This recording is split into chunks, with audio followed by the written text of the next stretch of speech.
সর্বজ্ঞ যে বিভ্রান্ত হন না, ভুলেও যান না, তাদের আমল সম্পর্কে সঠিক জ্ঞান আমাদের রয়েছে। অতঃপর হযরত মূসা আলাইহিস সালাম আল্লাহ পাকের এমন ব্যাপক গুণাবলী বর্ণনা করলেন যাতে সাধারণ মানুষ বুঝতে পারে।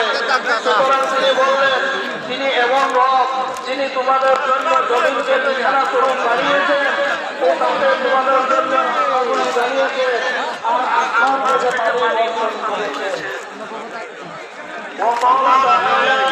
ولقد أرسلنا موسى بآياتنا أن أخرج قومك من الظلمات إلى النور وذكرهم بأيام الله إن في ذلك لآيات لكل صبار شكور।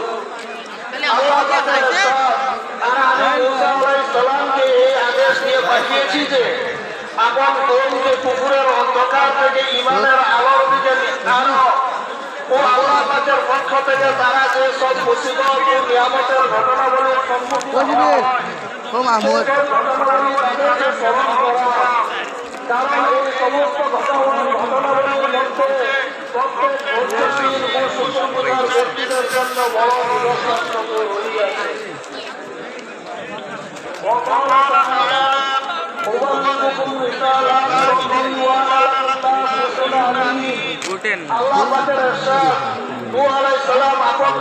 বললেন, আমি তোমাদেরকে আপন রবের পয়গাম সমূহ পৌঁছাচ্ছি ও আমি তোমাদের সত্যিকার হিতাকাঙ্ক্ষী।